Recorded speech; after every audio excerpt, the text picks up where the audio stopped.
वक्फ सुधार जन जागरण अभियान के तहत रुड़की के एक निजी होटल में हुई प्रेस वार्ता।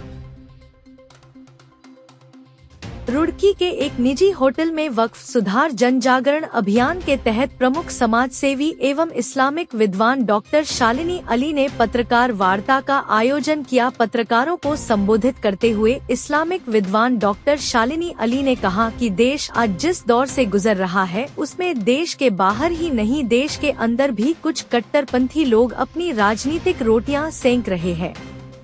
ओवैसी मुस्लिमों के हितैषी बनने का नाटक कर वक्फ पर भ्रम फैला रहे हैं। वक्फ जमीन किसी की जागीर नहीं, वह अल्लाह के नाम पर है। लैंड जिहाद को सरकार समाप्त करना चाह रही है। खाली पड़ी जमीन पर सरकार अस्पताल डिजिटल मदरसे बनाना चाह रही है। वक्फ की जमीन पर राजनीति हो रही है, लेकिन अब समय आ गया है जब मुसलमान खुद खड़ा होगा। उन्होंने कहा कि वक्फ बोर्ड के तहत शिक्षा दी जा सकती है, रोजगार दिया जा सकता है। पहले कभी सरकारों ने महिलाओं को मौका नहीं दिया। वक्फ बोर्ड की बहुत सी ऐसी कमर्शियल प्रॉपर्टीज है जो दूसरे धर्म के लोगों को किराए पर दे रखी है, जिससे किराया आ रहा है। उन्होंने मुस्लिम समाज के लोगों से अपील करते हुए कहा कि वक्फ बोर्ड बिल को लेकर विपक्षी दल राजनीति कर रहे हैं। समाज के लोग बिल्कुल भी बहकावे न आए। आज वक्त आ गया है कि देश के बारे में सोचें और राष्ट्र को मजबूत करें। इस वार्ता के तरफ हमारा यही उद्देश्य है कि आप सारे हमारे मीडिया के जो भाई बहन हैं वो जनता तक ये बात को लेकर जाएं कि जो सरकार संशोधन कानून के बारे में चर्चा करके कानून के को बनाने जा रही है उसमें मुसलमान भाई बहनों और हमारे समाज की ही बढ़ोतरी है, बढ़ाई है।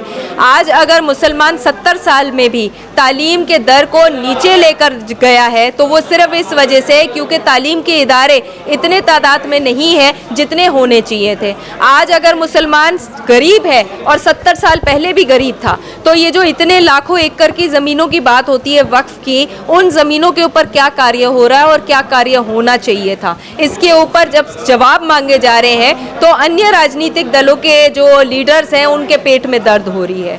बहुत से ऐसी ज़मीनें हैं जिनके बारे में आप भी जानते हैं, मैं भी जानती हूँ, जिनके ऊपर कब्जा हुआ है और उन कब्जाओं को हटाने का वक्त आ गया है समाज कल्याण के तरफ, इस देश को आगे बढ़ाने के लिए और गरीबों को उनका खुद का हक देने के लिए समय आ गया है। देखिए 5 तारीख से सुप्रीम कोर्ट में भी इसकी जो सुनवाई है वो शुरू हो जाएगी और मैं आशा ये करती हूँ कि जल्द से जल्द जितनी भी जल्दी ये कानून आ जाए उतना अच्छा है, क्योंकि कार्य अभी बहुत ज़्यादा है।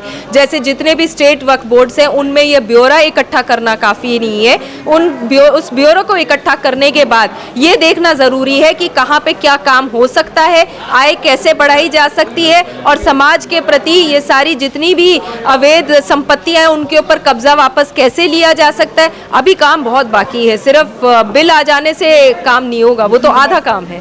देखिए ज़रूरी ये है, इसीलिए प्रेस वार्ता बार बार मैं कर रही हूँ और आप ही के माध्यम से मैं लोगों तक भी ये बात पहुँचा रही हूँ कि जितने लोग हैं जो आपके हितैषी बनने की बातें करते हैं आप उनके घरों में जाकर झांकिए। बड़े बड़े महल बन चुके हैं, उनके बच्चे विदेश में पढ़ रहे हैं और आज हमारे बच्चे यहाँ पे पढ़ने के लिए मजबूर हुए हैं कि वो अपनी +2 कर लें या ग्रेजुएशन कर ले और अच्छी नौकरियाँ पा लें। तो मैं तो सिर्फ इतना कह सकती हूँ कि गुमराह किया जा रहा है, गुमराह करने के साथ साथ गलत अफवाहें भी फैलाई जा रही हैं और सिर्फ वोट बैंक पॉलिसी के तहत मुसलमानों का प्रयोग किया जा रहा है। अब वक्त आ गया है हमें अपने मुस्तकबिल के बारे में, अपने बच्चों के बारे में और इस देश के बारे में सोचना चाहिए।